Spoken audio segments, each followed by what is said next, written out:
Hi, Angel. Good to see you. Likewise, likewise.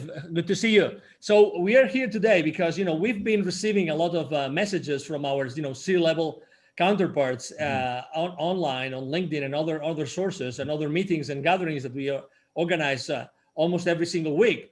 And if you had to summarize, what's top of mind right now of most of the C-level executives in the organizations in the world regarding of the industry, what would you say? Angel, other than some of the obvious ones like Amazon and Apple and some of the digital companies who are doing very well under the current situation, the significant majority of companies are just focusing on preserving capital, staying afloat, not running out of cash, and just re-engineering the way they do things.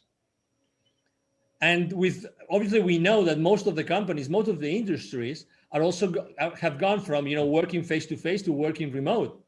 So Yes.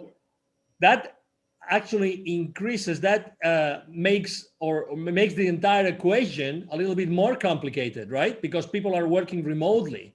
Yeah. So is there a way in which preserving capital, in which mitigating risk could be done in a more efficient way with everybody working remotely today? Yeah, I really believe that there is a way of doing this. It's lonely out there. And when people are out there sitting in front of a computer screen on their own, it's very hard to connect what they do to what the shareholders look at.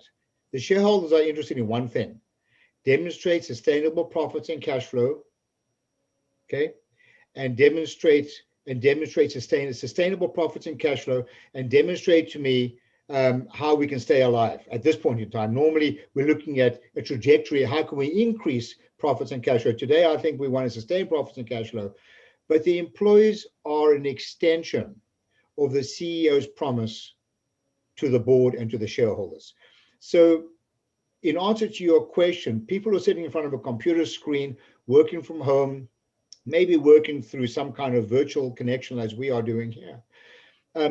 It's very lonely out there. And how do you really get them focused on connecting their activities to shareholder expectation? That comes with education. And another issue here, Angel, is that people tend to think of numbers in isolation. They tend to have silo thinking. So for example, people focus on increasing sales. But I like to use the expression, so what? Sales are up and we're busy, but what about operating costs? What about operating capital? What about cash flow? And if everybody understood the financial implications of what they did without thinking in a silo and could think the bigger picture, I really believe, and I've experienced this over and over again, that people's behavior and the way they think would actually change. In the last 25 years, you've trained more than 20,000 business operators and C-level executives in corporations all over the world of many different sizes, many different industries. Yeah. If you had to say that's something that they all have in common when you start working with them, what would you say you see? Do you think that in the beginning, everybody is aware of the consequences, of the implications of their decisions on a daily basis? Oh my word. I've tested thousands and thousands and thousands of people across the board, from entrepreneurs to C-level executives to CEOs of companies. And in my experience, non-financial operators and organizations are less than 40% financially literate, even at a basic level. Just what is the role of a P&L, balance sheet, some simple questions. Less than 40% financially literate. Can you imagine if people don't understand the financial implications of what they do and they work in a silo? Can you imagine how much profit is slipping through the cracks? And because basically they don't know what they don't know. It's a huge problem in organizations, Angel, across the board.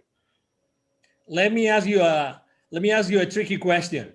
Yeah. How many people in an organization do have signing power in their bank accounts? When I do workshops, and sometimes I speak at conferences and ask people to show me on their fingers, how many people have signing power, and they say 1, 5, 3. I said, you're all wrong. Everybody has signing power on your bank account. Your employees are the custodians of your company's profits, and they are an extension, in effect, of the pen that is signing the checks. The time that check gets signed, it's too late.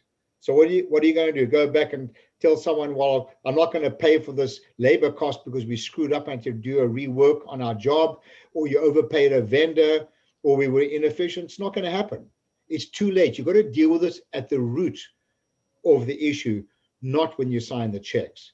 So yeah, everybody should have a clear understanding, especially now when they're working on with limited resources and cash availability. Now especially people should be aware of it and incentivize them accordingly. We are right now talking about being the custodians of the profitability of their own company.